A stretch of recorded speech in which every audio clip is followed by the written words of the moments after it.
Olá, pessoal, boa noite. Então, estamos aqui mais uma noite com Falando com Pegasus, hoje com a Karina de Paula. Eu adoro ela é sensacional, uma pessoa super pra cima. Ela vem falar sobre autoestima, ela tem um trabalho incrível com mulheres. Então, fica aqui mais um pouquinho, daqui um pouquinho ela já tá entrando, já tá chegando aqui com a gente. É incrível como esse espaço do Falando com Pegasus tem sido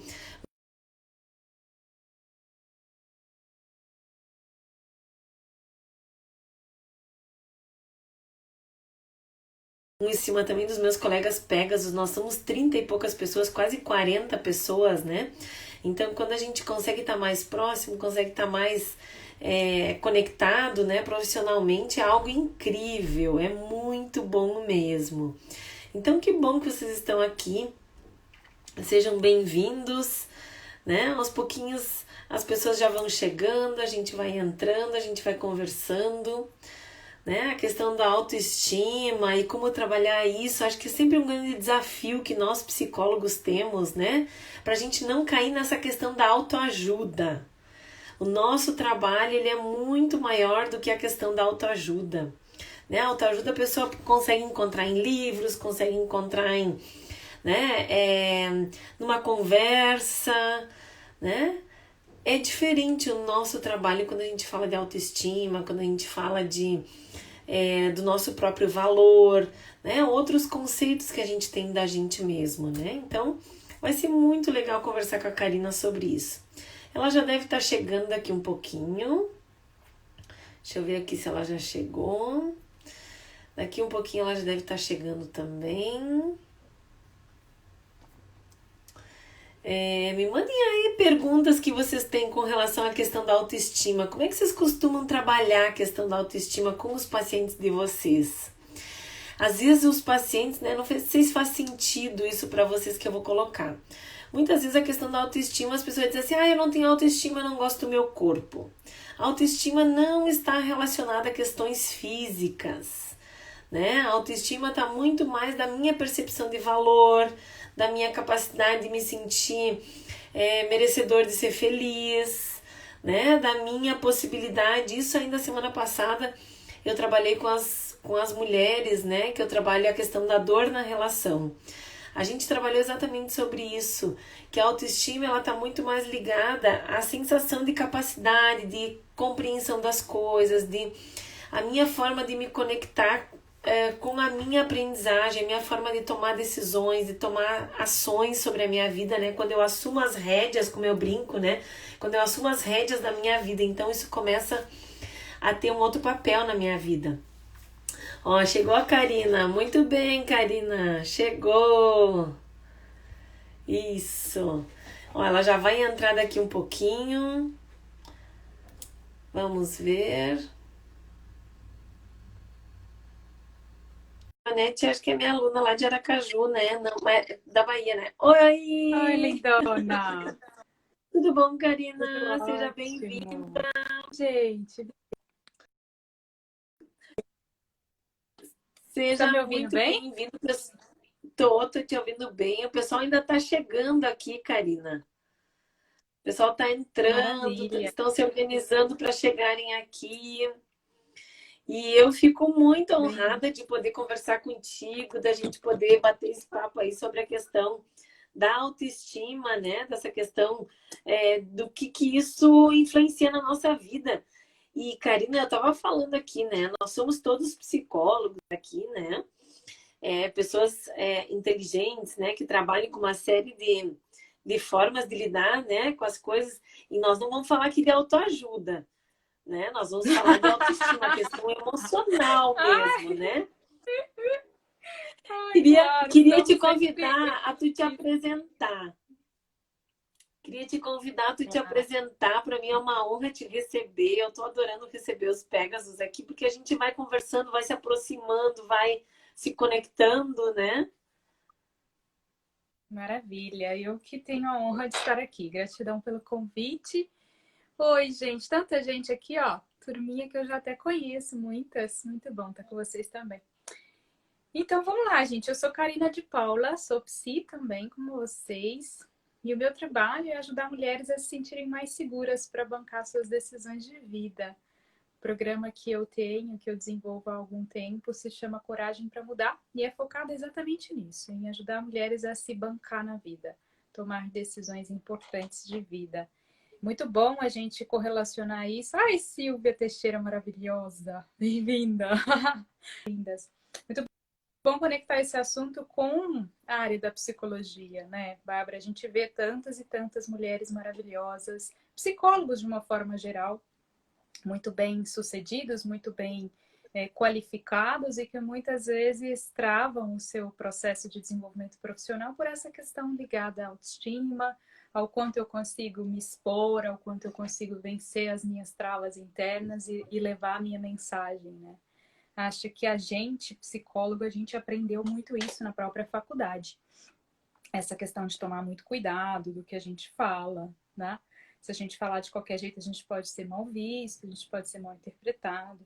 E talvez por a nossa categoria ser tão preocupada, tão cautelosa, no sentido de se expor, a gente acaba muitas vezes bloqueando o nosso potencial. E aí é a hora da gente começar a olhar também para a nossa autoestima, por quanto a gente tem se permitido acessar o nosso poder, a nossa verdade e levar a nossa mensagem para as pessoas, né? Acho que é muito nessa linha. Ai, Karina, eu nunca me esqueço e eu não me canso de falar daquela palestra que tu fez no Masterclass, né? Que fez toda a diferença para mim. Porque eu também sou uma psicóloga, né? E assim, também a gente, né? Eu também naquela época ainda tinha algumas travas, né? Hoje a gente sempre vai ter algumas coisas, né? Mas foi muito impactante para mim aquela tua palestra, né? Tu perguntava assim, o que vai acontecer contigo, né? Tu perguntava assim para aquela sala cheia de gente, né? Acho que tinha umas 100 pessoas, porque era um evento exclusivo, assim, né? O que vai acontecer, Bárbara, né? Parecia que tu perguntava para mim, assim, o que vai acontecer, Bárbara, se tu, né, subir de patamar, se tu tiver sucesso na tua carreira, né? Se ao invés de tu fazer um curso lá, né, num auditório para 50 pessoas, tu der esse curso para 100 pessoas, para 700 pessoas, para 500 pessoas, para 1.000 pessoas. E eu comecei a ter taquicardia, né? Por que, que a gente carrega essas crenças, né? Ou se são crenças ou não, né? Karina, ajuda aqui. Antes de tu responder, eu vou ler aqui duas questões, ó. Uma da Eliana, que é minha aluna. Muitas vezes a pessoa fica apenas focada na falta. E não. Deixa eu ver o que mais. Muitas vezes não percebem as qualidades, as próprias potências. Isso. E é aí? exatamente isso, na verdade. A questão é como que a gente vive isso na prática, né? Porque nós, profissionais da área, a gente sabe muito bem interpretar esse tipo de situação, mas nós não deixamos de ser humanos. E também vivemos isso na pele, obviamente. Então, quando a gente fala de alçar novos voos, de se expor, de talvez ter uma vida profissional muito mais bem-sucedida do que qualquer pessoa da nossa família. E aí começam a vir, sim, algumas fantasias. A gente, naquela palestra, eu falei bastante sobre isso. Na abordagem que eu trabalho, a gente consegue enxergar 7 grandes estágios quando o assunto é desenvolvimento profissional, né? Abundância, crescer na vida, de certa forma. E um dos estágios, o segundo estágio, justamente a gente se apaziguar com a nossa família de origem e se permitir ser diferente, né? Muitas profissionais que trabalham com constelação percebem muito essa analogia desse estágio com a constelação, que nos ajuda muito também a entender. Se a gente for olhar para a nossa categoria profissional, muitos de nós, a gente teve um histórico familiar com poucas possibilidades. E é comum a gente olhar para os nossos familiares e perceber, poxa, meus antepassados, eles não tiveram grandes oportunidades, eles sofreram muito para chegar até aqui. Quem sou eu para superar demais essa tribo, né? Eu posso deixar de pertencer e a gente sabe, como terapeuta, da nossa necessidade de pertencimento, o quanto que como humanos, temos essa fome de pertencimento, a gente troca qualquer coisa pelo pertencimento, né? E talvez para pertencer a gente acaba se economizando, a gente vai se segurando ali, não se permitindo muito ir além. Um outro ponto que eu acho que pega bastante todos nós é a questão do julgamento mesmo, né? O que os outros vão pensar, e eu acho que isso tem a ver com a nossa categoria e tem também, óbvio, a ver com a nossa criação, com a nossa formação, com a nossa personalidade. O quanto que, não por acaso, a profissão é formada por muitas mulheres, não por acaso a profissão é formada por pessoas que têm características, perfil de personalidade parecidos, bastante reservadas, muitas vezes nós somos bem preocupadas em entender o que está por trás de cada palavra, isso que nos torna psicólogas, esse é um dos nossos grandes pontos fortes, né? E por sermos tão preocupadas em entender o que está por trás de cada item, encontrar o ponto cego e compreender o que está por trás de tudo isso do ser humano, nós também somos muito preocupadas com o que os outros podem fazer conosco. Então, é um movimento muito empático mesmo. Como eu me interesso pelos seus assuntos ocultos, eu também acredito que os outros podem se interessar por as questões que estão aqui dentro da minha casa e não vão ficar contentes só com a vitrine. Então, se eu mostro a minha vitrine, talvez eu esteja sendo muito exposta, talvez eu possa estar correndo algum tipo de risco. É mais ou menos essa lógica que eu percebo nas minhas alunas do Coragem, que muitas são psicólogas, e convivendo mesmo com várias amigas psicólogas, sendo psicóloga, eu vejo esse movimento de analisar o outro é algo tão frequente em nós. Claro que a gente faz isso sobre o ponto de vista ético, com uma intenção muito clara, mas inconscientemente escapa e acaba que a gente também fica com medo de ser visto muito profundamente, sem esse cuidado empático que a gente tem com os outros, né? E aí, por isso, surge esse grande medo de julgamento, tirando, óbvio, as questões particulares da nossa infância, né? Da construção da nossa personalidade, cada um tem o seu. Aqui na minha região, sul de Minas Gerais, aqui tem uma construção sócio-histórica dessa coisa de tomar muito cuidado para poder pisar direito na situação. A gente vive comendo pelas beiradas, né? A gente é meio receoso, o mineiro é meio receoso mesmo, por natureza, né? Pela nossa Constituição. Eu sou do interior de Minas, eu vejo que os meus antepassados, os antepassados dos meus antepassados, todas as gerações anteriores, sempre foram muito cuidadosas com o que os outros vão pensar. Isso tem a ver com a nossa sociedade aqui em Minas, a forma como a gente explorou o ouro de Minas. Então, tem uma constituição histórica também, né? A gente precisa olhar para isso. Eu já tenho essa tendência, isso pode vir da minha família, isso pode vir da minha região onde eu fui criada, mas quando a gente junta mais de 5, 10 psicólogos, a gente vai perceber muitas coisas em comum. Esse medo do julgamento faz parte, sim, da nossa história de vida. E talvez seja por isso que a gente também luta tanto por bandeiras em comum, do tipo a bandeira da escuta empática, do não julgamento, da gente conseguir enxergar o outro sobre um ponto de vista um pouco mais neutro, né?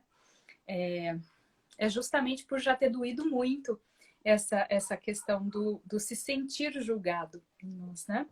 Eu acho que a gente tem aí um trabalho muito grande de desconstrução desse medo. E essa desconstrução, como nós psicólogos sabemos bem, passa por permissão de errar. Não tem como não falar disso, né? Eu vejo isso na minha história como profissional. Desde o início, eu sempre fui muito perfeccionista, sempre me exigi demais, me cobrei demais, fazer tudo bem feito, me expor só quando eu tinha certeza, me contentar ali em ter menos para não atrapalhar o jogo de ninguém. E quebrar isso tem sido, há muitos anos, um grande desafio para mim, de encontrar o meu próprio jeito sem precisar seguir as regras, as receitas de bolo, sem me cobrar em seguir essas regras e me permitir levar a minha mensagem do meu jeito. E eu acho que esse desafio é também para todos nós da Pegasus, é para todos os psicólogos, é um caminho que a gente vai trilhando aos poucos. E um dos pontos que eu percebi para mim, eu vou falando, viu, Bárbara? Você me corta. Vai! Não, vai. E aí, gente, vocês também, se tiverem algum ponto, vão colocando aqui que eu vou ler. Mas. Não, mas tá assim, Tá confortante te ouvir. Tá muito confortante, Karina. Segue aí. Sua linda. É porque é a história de muitos nós, né? Como não ter medo do julgamento? A Val tá falando, eu não tenho medo do julgamento, sou normal. Ai, Val, vem aqui nos ensinar mais sobre isso, de verdade. Porque eu acho que quanto mais a gente vai se expondo, mais a chance de aparecer talvez alguns pontos cegos aí na gente, a gente nem percebe. Mas... E eu acho que às vezes, né, Karina, a gente, por exemplo, assim, o meu maior receio, assim, meu maior medo de julgamento, talvez não seja nem da Bárbara, mas da Bárbara enquanto aquilo que ela está falando, né? Nossa, se as pessoas vão aprovar, se elas não vão aprovar. Tanto que essa semana, no sábado, teve um treinamento da Alpha Pegasus e eu participei de um bate-papo no final. E aí a gente estava falando muito sobre essa questão das redes sociais, né? Então eu tenho lá a inteligência erótica, e na inteligência erótica tem hoje muitos seguidores, né? E lá eu me sinto mais à vontade, às vezes, do que aqui com os psicólogos. Porque eu tenho medo, será que vão falar alguma bobagem? Ai, meu Deus, será que vão gostar? Será que vai... Sabe, da psicóloga, do conhecimento da psicóloga. Lá, eu me sinto muito mais tranquila. Que coisa louca isso, né? Como a gente tem medo do julgamento. Será que a gente é muito crítico com a gente mesmo e com os outros, Karina? Eu vejo que muito também nasce da constituição da história da psicologia, né? Como que o próprio CRP foi se constituindo ao longo dos anos, o quanto que a gente tem medo dessa instituição, né? E muitas vezes a gente se preocupa assim, poxa, o que eu falo está certo, conforme manda o figurino, conforme eu aprendi, conforme a especialização, está regulamentado pelo MEC. Eu já passei muito por isso, porque as minhas primeiras formações foram muito racionais, muito técnicas, muito concretas. E ao longo do tempo, eu mesmo não fui conseguindo promover as mudanças que eu queria na minha vida pessoal, principalmente quando surgiu um nódulo na minha garganta que nem nada do que eu fazia eu conseguia lidar com aquilo.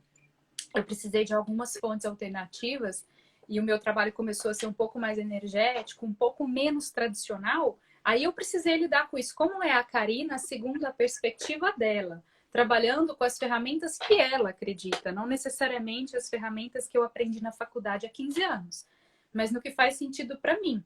E aí eu acho que é a hora que a gente começa a desafiar essas crenças muito antigas.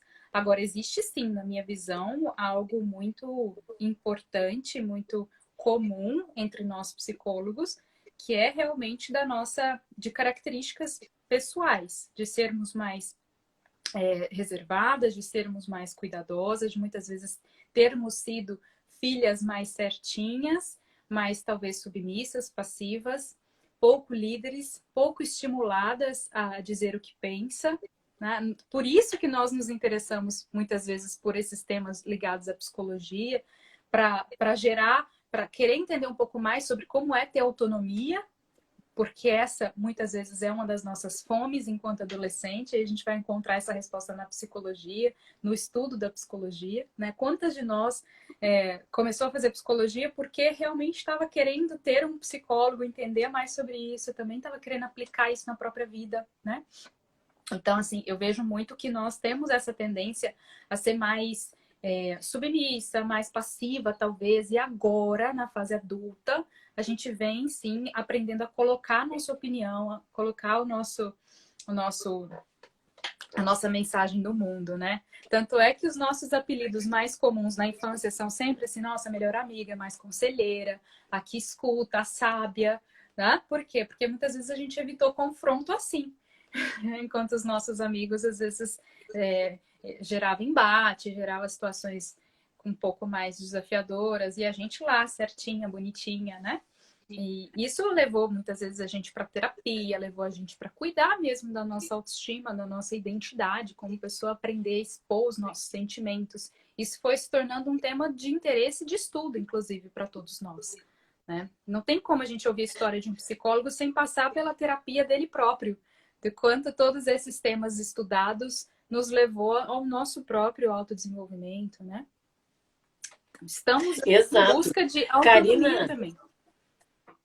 Exatamente. Karina, tem várias questões aqui, mas eu confesso que até me perdi. Mas eu vou ver aqui, ó. A Val está dizendo, a experiência nos transforma, né? Depois a Tereza disse, sinto que para a psicanálise é mais difícil quebrar essas barreiras e trabalhar mais com nossas emoções. Depende muito, né? Como que a gente Depende da linha da psicanálise. é, A gente tem psicanalistas que eles acessam justamente essa questão das emoções. Eu, por exemplo, eu tive uma formação aqui no Sul, né? A gente foi muito influenciado pela questão da Argentina, então é a psicanálise aqui, né? Hoje ela já não é mais tanto quanto na época que eu me formei, mas na época que eu estava saindo da faculdade foi quando começou a terapia cognitiva dentro da faculdade. As primeiras cadeiras foi quando eu estava me formando. Então é algo assim muito, né? Eu nunca estudei, por exemplo, né? E o que que acontece? Então a gente se espelhava em alguns modelos, né, Karina? Que hoje as pessoas vão continuar se espelhando, mas hoje talvez assim a psicologia por ela ter crescido tanto e especialmente nesse ano, né?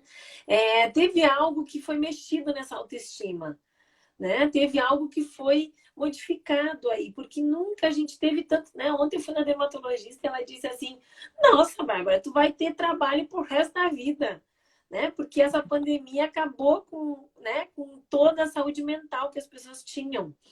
Então, assim, essa visão do quanto que nós somos realmente importantes, né? Do quanto que o nosso trabalho faz diferença para as pessoas, né? O quanto que a gente conseguiu agregar mesmo estando online, né?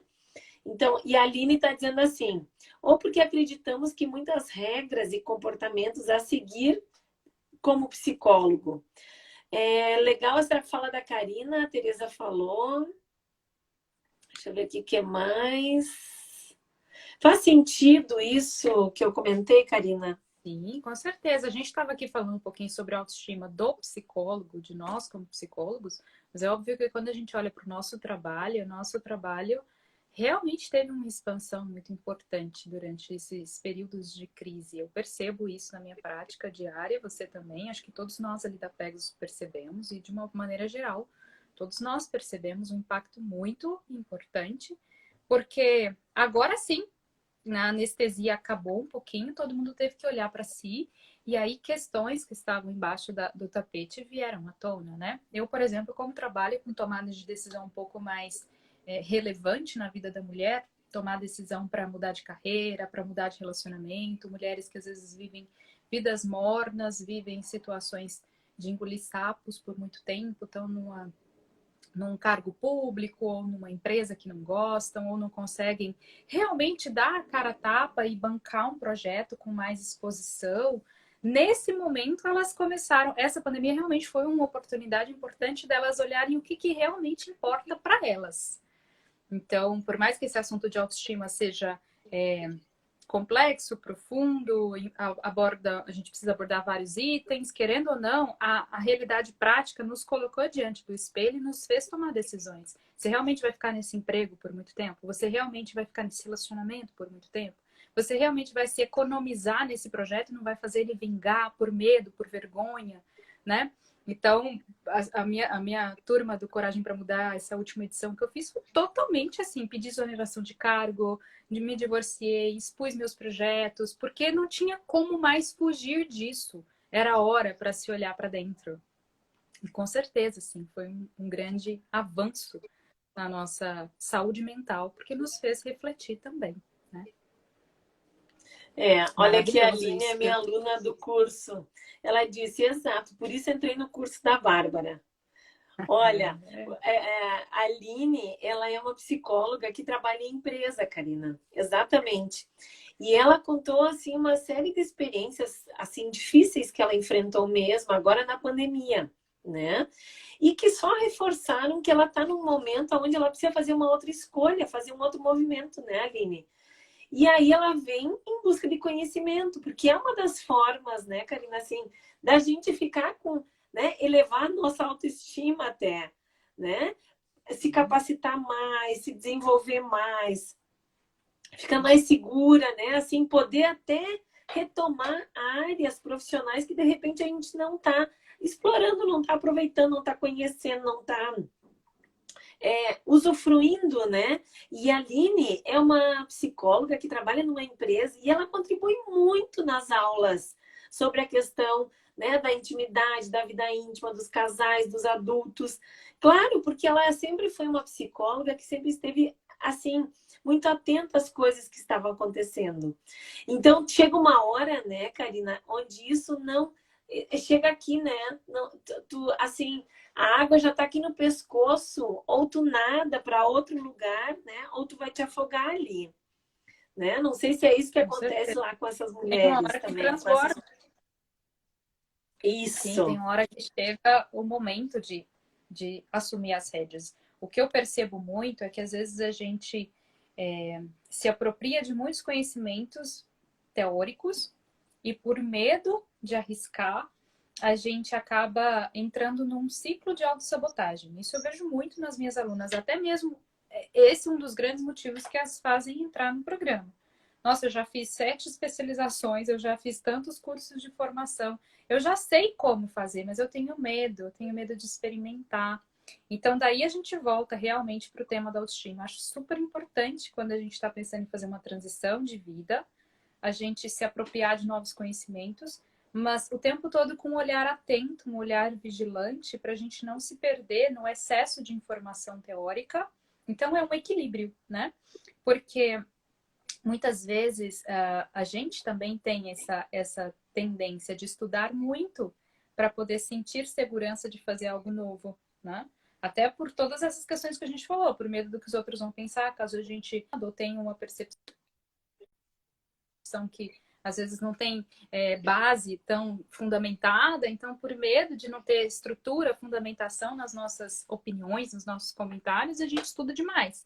E tá tudo bem se preparar, e tá tudo bem montar uma mochila para fazer a sua passagem numa floresta, não precisa entrar na mata de peito aberto, né? Eu falo muito isso com as minhas alunas, coragem é justamente agir com o coração, não é ser valente e bancar e abrir o peito e entrar na mata de qualquer jeito. É importante fazer uma mochila, é importante se apropriar de novos conhecimentos, mas também é importante a gente analisar até onde que este é um processo de preparação e até onde isso se torna sabotagem, que entra o processo de ensaio eterno.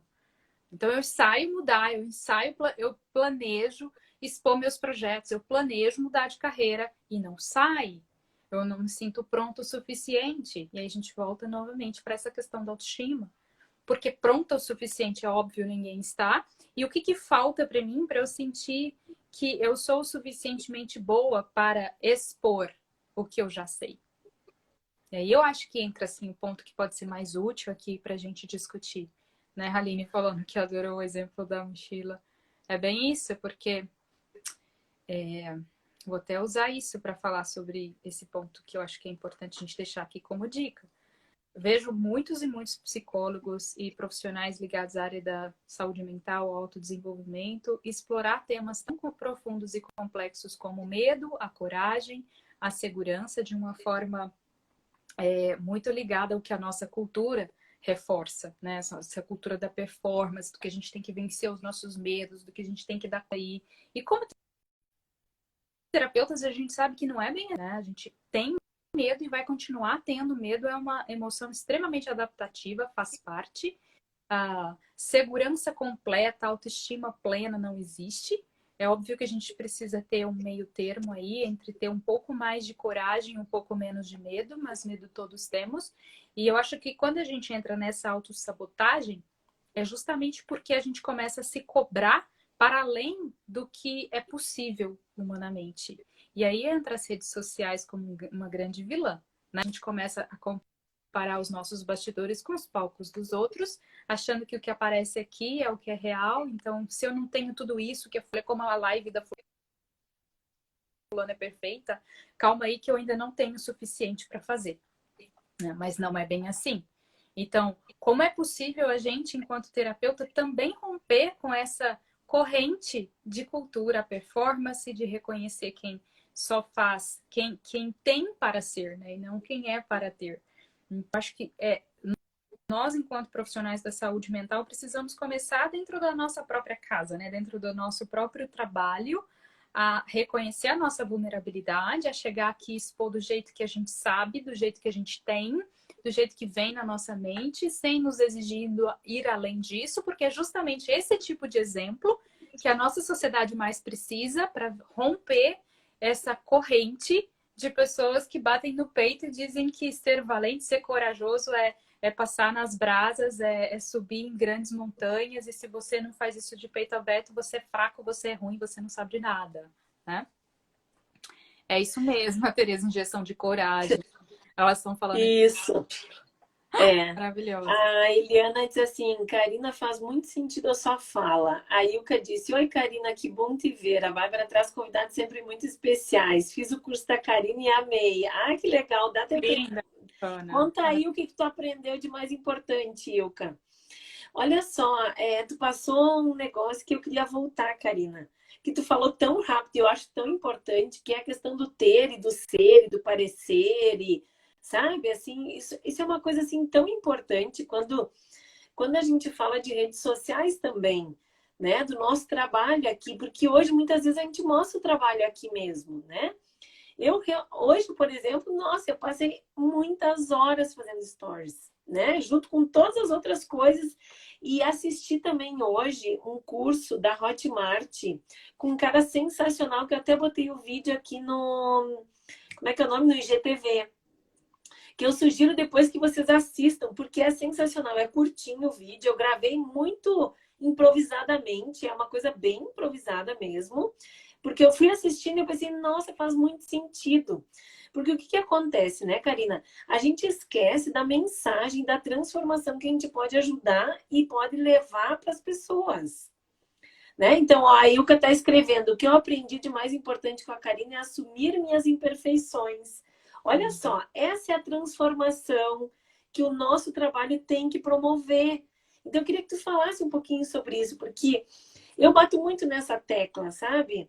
De qual é a transformação que a gente quer levar para as pessoas. Eu falo, por exemplo, com a questão né, da vida íntima, da sexualidade. Então, sabe, assim, às vezes parece que eu tô...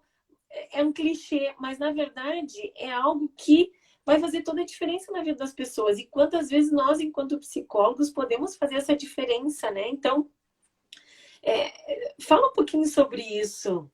Se Eu isso acho faz que o que você está sentido. trazendo é dessa coisa da gente normalizar a patologia, né?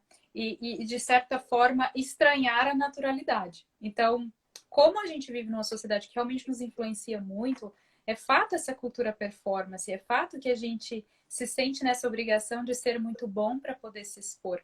Mas, na verdade, o nosso trabalho é justamente fazer com que as pessoas acessem a verdade, a autonomia, a vontade delas. E não tem, é inevitável, é impossível fazer isso sem se conectar verdadeiramente. O Jung já falava muito sobre isso, né? Esqueça todas as teorias, todas as técnicas, só seja humano quando você estiver diante de outro. E é bem isso, é a gente conseguir acessar o outro com a nossa humanidade.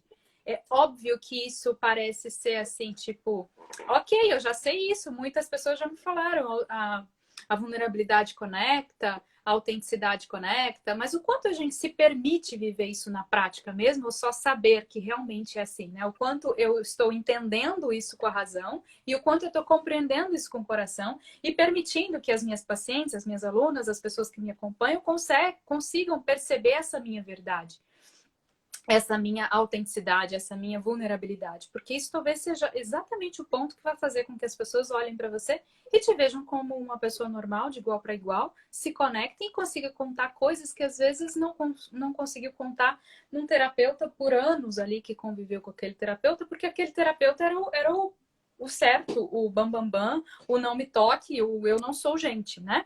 Eu sou um robô. Esses dias a Nazaré tá aqui, a Nazaré é minha aluna dessa edição, eu vi ela aqui passando, maravilhosa. E esses dias eu Dá um compartilhei no oi, nosso grupo do Nazaré. Telegram, da Coragem. Eu estava falando para elas que eu passei por uma reunião recentemente. No Coragem a gente fala muito sobre essa coisa da vergonha, do se sentir acuada, de conseguir colocar limite, do dizer não, de expor as nossas verdades, do conseguir expor em público, tudo isso. E esses dias eu passei por uma reunião muito marcante, assim, que foi uma reunião com outras pessoas da nossa área. E a gente estava discutindo lá os meus projetos.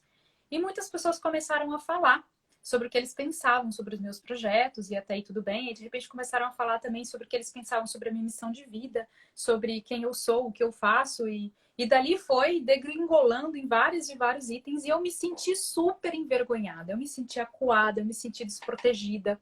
E o líder da reunião não. E eu não, já não sabia mais o que falar, já não sabia mais, eu comecei a chorar. E eu levei isso para o meu grupo de alunas, né? Gente, a gente fala tanto sobre se sentir vulnerável, a gente fala tanto sobre se sentir acuada. Hoje eu me senti super acuada. E aí eu contei um pouquinho da raiva que veio, do que eu fiz com essa raiva. Eu trabalho muito a emoção autêntica da raiva. A gente não resolve com meditação, a gente resolve com ações, movimentos cinéticos. Eu corro, eu grito, eu faço movimento para a raiva, para liberar o cortisol. E eu falei que eu fiz exatamente isso. Aí depois, horas depois de ter chorado muito, depois de ter corrido muito, depois de tudo isso, aí sim eu fui meditar, entender para que eu tinha passado por aquilo, tentar extrair algum aprendizado ali. E foi uma vivência super humana. E assim, a Nazaré tá aí, ela pode contar. Foi uma das coisas que mais conectou. A Silvia também, maravilhosa. Foi... A Edivane, eu tô vendo várias alunas disso aqui agora. De repente... várias! Um amor elas. Tô adorando elas aqui. E aí, de repente, esse foi um dos áudios, assim, dos conteúdos que eu tava compartilhando lá, que mais gerou conexão, sabe, com as alunas. E elas falaram, nossa, Karina, que bom ouvir isso, que alívio ouvir isso de você. Você que trabalha com coragem e a gente tá aqui falando sobre isso o tempo todo. Que bom ver que você não é corajosa o tempo todo. Que bom ver que você saiu de uma reunião chorando. E assim, qual é o problema, né, das minhas alunas saberem disso, de eu estar numa rede social aberta falando sobre isso? Qual é o problema? Quer dizer que eu sou menos, que eu sou um psicóloga inferior, que eu sou... Gente, qual que é o problema da gente sentir e falar sobre o que a gente está sentindo? Não só depois, é porque eu passei por uma experiência há muitos anos atrás e eu vivi... Sabe aquela coisa de jornada do herói? Não, porque eu passei por isso, mas eu superei. Não, gente, eu tô passando por isso agora, o perrengue tá acontecendo agora. E tá tudo bem, daqui a pouco eu espero resolver isso de alguma forma. Alguém tem alguma dica? Porque tá pelejante aqui para mim. Gente, as pessoas, para elas conseguirem evoluir, elas precisam realmente enxergar em nós a nossa centelha divina, a nossa humanidade, aquilo que nos conecta com elas. E o que nos conecta, nós humanos, né? O que nos conecta enquanto humanos é justamente a nossa vulnerabilidade. Enquanto a gente estiver se escondendo atrás dessas máscaras que as redes sociais nos ensinaram a ter, a gente está perdendo grandes oportunidades de fazer mudanças importantes nas vidas das pessoas, né? Karina, Aline Santana também é tua aluna, eu adoro ela, adoro. Ela tá dizendo aqui também sou corajosa. Eu também estou aqui, sou corajosa. Pessoas corajosas, a gente tem a nossa... Aline, minha aluna e a tua aluna, né? A minha diz assim, mostrar fraqueza ou medo não é vergonhoso, mas é difícil, né? A gente não aprendeu isso, né? Se conectar com isso. Olha, a Tereza está dizendo, sinto muito isso aqui como imigrante aqui no Canadá, principalmente agora na pandemia. Ouvir aqui nessa live está sendo muito terapêutico. Ai, que amor! Claro, essa questão também a gente precisa estar num lugar onde tu te sente pertencendo àquele lugar, né? Seja ele um lugar onde né? Seja isso um relacionamento, uma profissão, um grupo familiar, um grupo de amigos, né? Um país. É uma coisa difícil mesmo, porque a gente tem esse movimento de querer ser aceito, né, Karina? É uma coisa difícil a gente não desejar o ser aceito, né? Eu aqui, antes de vir aqui, passei batom, né? Claro. Pentei o cabelo. Gente, e eu acho que é assim, não é buscar ser iluminado, sabe? Não existe essa coisa de ser iluminado aqui na Terra. Então, assim, nós temos fomes de pertencimento, isso é genético. É uma crença genética, histórica, cultural. Nós vamos morrer com necessidade de pertencimento. A questão não é se eu sinto ou não vontade de estar em grupo. É adaptativo sentir vontade de estar em grupo. É adaptativo se sentir aceito num grupo. É assim que a gente conseguiu chegar até aqui. Assim que isso é uma questão da nossa inteligência mais instintiva, do nosso cérebro límbico, né? Então, assim, nós não estamos aqui para ver até onde que eu vou ser, até onde que eu vou lutar para ser aceito. A gente está aqui para aprender a conseguir pertencer sem sofrimento. a buscar os nossos... Eu tenho... A gente estava falando sobre isso no nosso grupo hoje. Tem um dos módulos do programa que é conquistar aliados. É justamente isso que eu preciso, conquistar aliados para a mudança que eu quero. Então eu vou intencionalmente trazer para perto de mim pessoas que compram a mesma briga que eu, né? Por quê? Porque eu preciso estar entre pessoas, eu preciso pertencer a grupos sociais. É óbvio, se eu quiser existir nesta terra, eu vou precisar pertencer. Essa fome é adaptativa, a gente não está aqui para lutar contra ela. A gente está aqui para aprender a lidar com ela. Ver como é comum, né? Eu vejo assim, quando a gente está falando com colegas psis, a gente sempre corre nessa questão de quais são suas crenças limitantes. Nossa, você precisa vencer isso. Nossa, amiga, essa coisa de pertencimento dói, né? Nossa, essas crenças de escassez, a gente precisa se livrar. Gente, não, calma, sabe? Faz parte da nossa vida. A gente vai seguir a vida com isso, a gente vai melhorando. E tá tudo bem. Imagina se a gente vence todas as nossas crenças de escassez. Gente, a gente nem estaria aqui mais. Né? Faz parte, quando a gente vai estudar paradigma da escassez mesmo, né? A gente precisa da escassez exatamente para a gente conseguir sobreviver. Então, calma. A gente vai ficando mais abundante com o tempo, né? E se a gente fica muito distante dessas questões mais simbólicas, mais comuns dos seres humanos, como é que a gente vai se conectar com outras pessoas também? A gente não está aqui, não é para se conectar? Então, eu preciso me conectar com a minha dor, com a minha vulnerabilidade, a minha fraqueza, para conseguir conversar com os meus pacientes, para eu conseguir estabelecer vínculo de confiança com eles, né? A minha criança interior que vai estabelecer vínculo de confiança com a criança interior deles, de cada um deles. Maravilhoso, acolher a nossa humanidade, isso mesmo, Luiz. Exato. E acho que nesse exemplo que tu trouxe, né, Karina, de ter esse feedback, assim, aonde tu te sentiu tão ferida, né, agredida, enfim, sei lá, tem vários nomes pra gente dar pra isso, né, é algo que o mundo... eu sempre vejo assim, que isso pode acontecer e, na verdade, a gente precisa crescer com isso, né? Se acolhendo. Não é sendo forte, fazendo de conta que nada aconteceu, mas é sentindo, se permitindo sentir e podendo enxergar assim, bom, qual é a aprendizagem que eu preciso tirar disso? Né? Será que eu preciso dar valor para isso que esse grupo está me dizendo? Né? Porque às vezes a gente também participa de vários ambientes, né? E esses ambientes às vezes vêm com esse ranço de que tu tem que ser igual a todo mundo, né? De que tu não pode te diferenciar, de que tu não pode te destacar, que tu não pode mostrar o teu brilho, a tua beleza. Olha quando tu fala assim das coisas, né? Que tu foi buscar outros recursos, né? Eu tenho isso na minha vida também, graças a Deus. Então, faço terapia, né?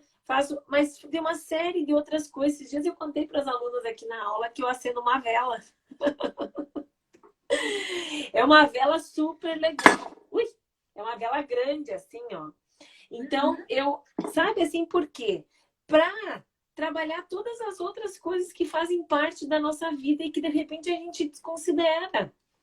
Porque a gente precisa olhar essas coisas, a gente precisa se conectar com isso. Olha, Bárbara, se a gente começa a criar um personagem, aquela coisa da máscara que a gente conta sempre para os nossos pacientes. Eu fiquei com a máscara por tanto tempo até que ela grudou em mim, eu já não sabia mais diferenciar da máscara.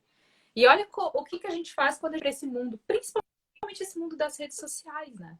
Ai, não, então eu tenho que estar assim, assado, eu tenho que estar com uma roupa assim, eu tenho que ser assim, eu tenho que falar desse jeito, porque aí começa tantos roteiros do que tem ou não que ser feito, que a gente acaba se perdendo, perde a nossa espontaneidade, a nossa naturalidade, e de repente as pessoas que estão nos ouvindo estão se relacionando com outra pessoa, com a pessoa que a gente criou, né? E a gente não está levando a nossa verdade, a nossa identidade, o que faz sentido pra gente.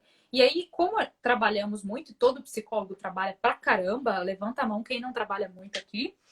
Como trabalhamos muito, e aí a gente não pode trazer a nossa vela, a nossa cromoterapia, a nossa coisa que a gente gosta, que a gente compra o nosso jeito, sabe? Eu acho que, inclusive, esse é um dos pontos quando a gente vai trabalhar autoestima, assim, que eu percebo, uns pontos simples, mas que faz toda a diferença, pelo menos para mim, criar o meu ritual de poder. sabe? É criar um ambiente seguro, um ambiente em que eu me sinta seguro, em que eu tenha as minhas coisas, os meus recursos, as minhas verdades, as minhas crenças ali, a minha espiritualidade, que eu gosto muito. Então, que eu traga para perto de mim aquilo que faz sentido para mim quando eu vou me colocar numa situação de vulnerabilidade, quando eu vou me colocar numa situação de exposição, né? Isso é cuidar diariamente da nossa autoestima. Deixa de ser essa coisa meio subjetiva, meio de autoajuda, e passa a ser uma habilidade prática que eu estou treinando diariamente, né? Que é um músculo de academia que eu estou treinando diariamente. Então, é me dar as permissões de errar, sim, mas é também criar rituais, ambientes que facilitem a minha vida, né?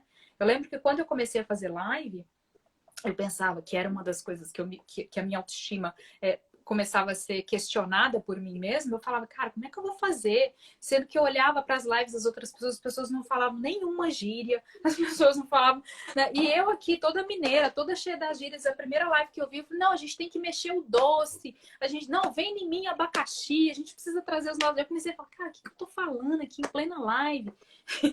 E assim, com o tempo, eu fui percebendo que eu preciso trazer para mim, criar um ambiente em que eu me sinta ok, em que eu possa ser eu mesma, em que eu possa vir com o meu chale, do meu jeito, com a minha cromoterapia, com a minha aromaterapia, ter um bate-papo com uma amiga minha, entendeu? Do meu jeito. E quem vai se conectar com essa pessoa, que continua sendo ela depois do programa Coragem para Mudar, depois do atendimento individual, depois da mentoria, porque do outro lado vai ter eu mesma. Eu não vou conseguir fingir por 4 meses que a pessoa passa comigo ali no programa, ser aquela, sei lá, sábia, aquela que já chega meditando e calma. Eu tenho esse lado também, mas eu sou aquela que fala vem em mim abacaxi também, entendeu? Então, a gente precisa se aceitar também, né? A autoestima profissional passa por autoaceitação, é óbvio. E eu acho que técnicas práticas de como fazer isso é trazer para a sua experiência profissional a sua identidade pessoal, aquilo que te torna segura no seu ambiente natural. Então, eu sempre pergunto assim para as minhas alunas, para as minhas mentoradas, o que você faz naturalmente, que você nem vem fazendo, quais são as gírias que você mais usa quando você está com seus amigos, qual que é a comida que você mais gosta, a bebida que você mais gosta, como que era quando a gente faz, né, resgate da criança interior, quais eram as brincadeiras que você mais gosta, tudo isso que a gente faz com os nossos pacientes, a gente pode fazer por nós mesmos e co-criar essa experiência de quando eu estou no meu trabalho, eu ter também os meus rituais pessoais, né? Por exemplo, uma das coisas que eu mais gosto é chá de melissa. A minha live chama chá de melissa. Todo domingo, chá de melissa comigo, porque é o chá que eu gosto. Então, eu trago o chá que eu gosto, entendeu? E as minhas alunas vêm tomar chá comigo. Chá de melissa. Eu criei um lugar que eu já tenho algo que eu gosto e que eu faço o que eu gosto. Porque é o meu trabalho, eu faço isso muito. Aí eu vou criar um ambiente assim super sério, super formal. Não sou eu. Porque a live não Com pode chamar chá de certeza. melissa, sabe? Tipo, não, cara, tem que chamar o que você quiser, a live é sua. Então, a nossa profissão é nossa, a gente vai colocar a cara que a gente sente segura. Fico feliz de saber que você está aí com a sua vela, eu estou aqui com a minha cromo.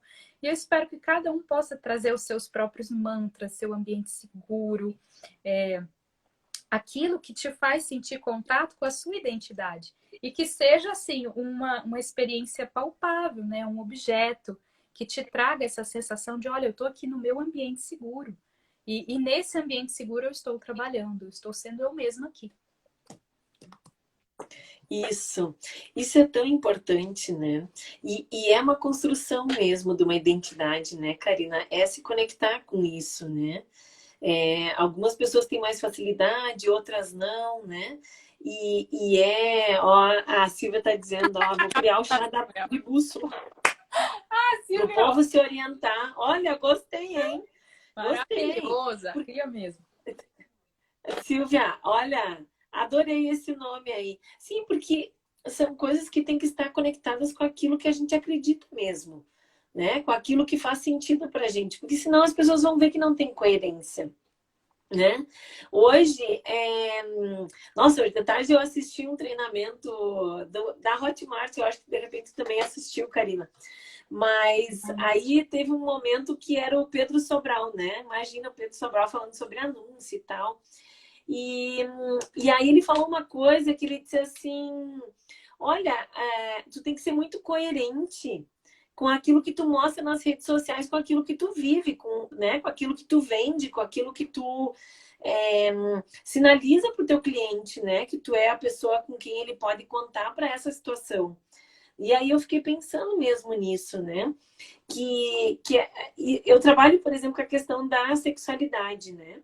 Então, não tem como eu estar desconectada disso, isso na minha vida, se eu quiser comunicar isso para as pessoas, né? E eu sinto isso de ti também, né? O quanto que tu realmente tá, tu tem essa coragem, tu tem essa abertura, né? Tu ajuda as pessoas a mudarem, né? Assim, toda vez que a gente fala, tu amplia, né? Para mim, assim, tu amplia a visão, as coisas, né? Nossa, olha, Karina, que eu te conheci de verdade foi naquele palco lá, naquela palestra lá, naquele masterclass. Antes, assim, eu acho que eu te conhecia, mas eu não. Sabe quando tu não conecta? É tanta gente, né? Então, assim, eu vejo também uma coerência muito grande. E isso faz com que as pessoas se conectem com a gente, né? Enquanto psicólogo, e isso trabalha também a nossa autoestima. A gente ser coerente e ser transparente de tal maneira que eu não preciso ficar me expondo, eu não preciso expor a minha vida sexual, não é isso, mas do quanto que eu sei do que eu estou falando, do quanto que eu vivencio isso, do quanto que eu caminho em busca, do quanto que eu sei das dificuldades, que era isso que tu estava falando assim também, né? De poder compartilhar, né? De uma situação que foi muito grave, de uma situação que tu ficou muito chateada, porque a vida real é essa mesmo, né? E talvez assim, o quanto que por exemplo, numa situação de vivência de um relacionamento também é doído, né? Eu, assim, vários momentos, assim, também eu já compartilhei coisas que têm a ver com a minha vivência, né? E aquilo faz muito sentido para as pessoas. Então, a gente não pode deixar de ser transparente, né? Sim. Na verdade, você fala isso, me vem muitos pilares da autoconfiança. E um dos pilares é justamente a coerência entre discurso e prática, que é uma das bases da autoconfiança. Isso, O tu Pedro é fica tranquilo. eu não preciso fingir ser uma coisa que eu não sou. Agora, tem um ponto muito importante também, que às vezes até é tratado de uma forma diferente da psicologia, na minha opinião. Na psicologia, quando a gente vai falar sobre autoestima, de uma forma geral, a gente sempre fala sobre, sempre passa por conceitos como alto valor, percepção de si mesmo, autoconceito, quanto você consegue valorizar quem você é, né?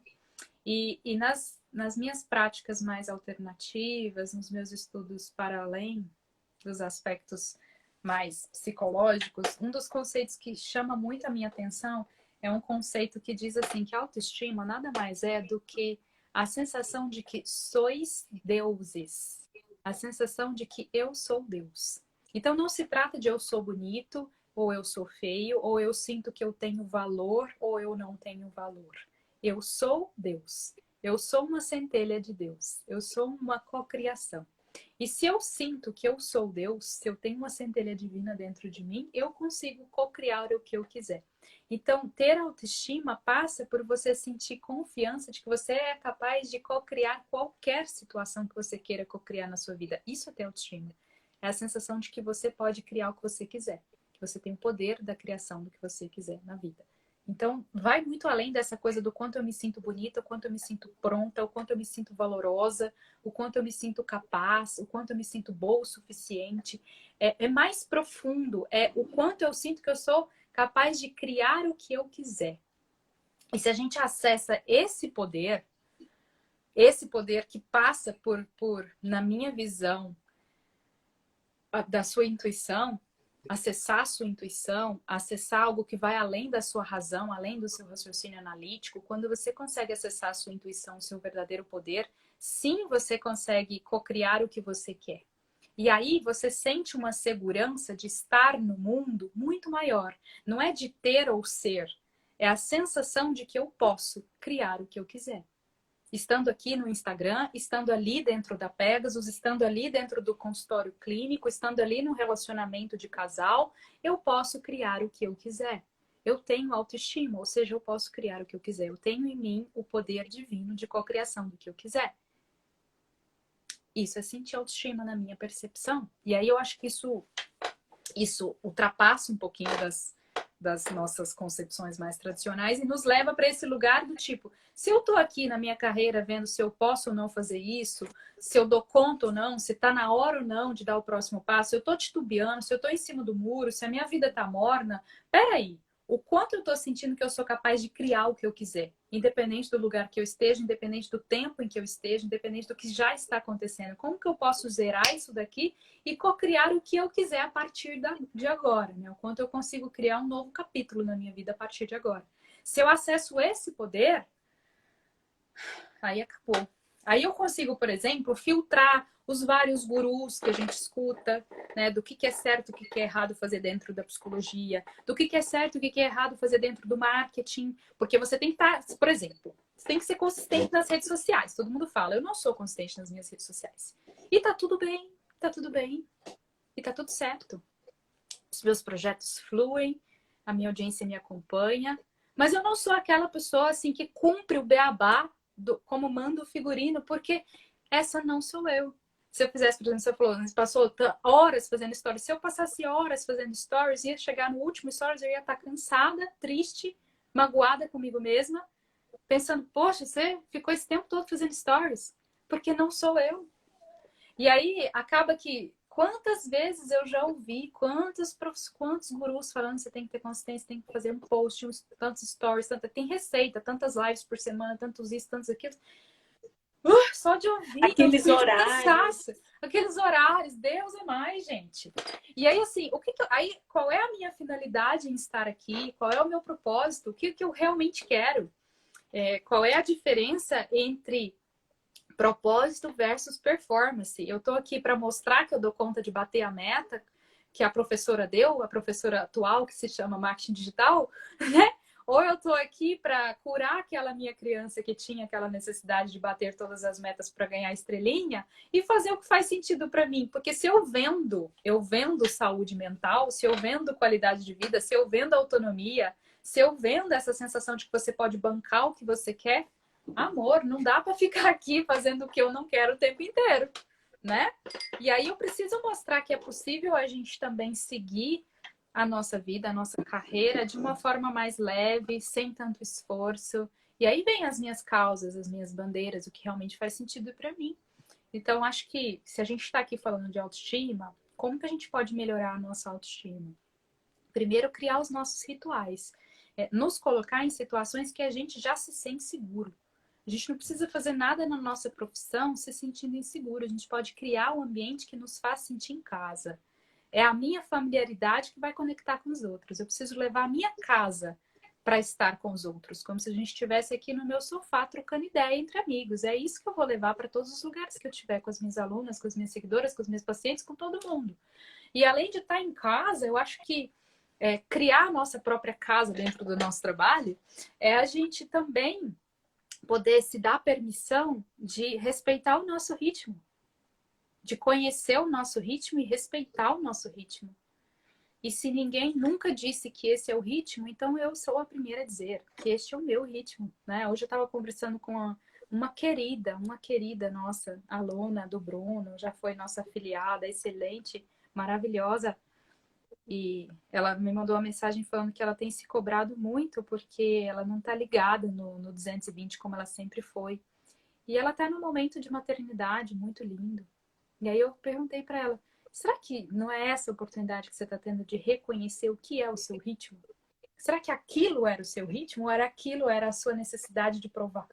E agora você está encontrando o seu ritmo. Quem disse que esse ritmo é menor, é pior, é menos rentável financeiramente?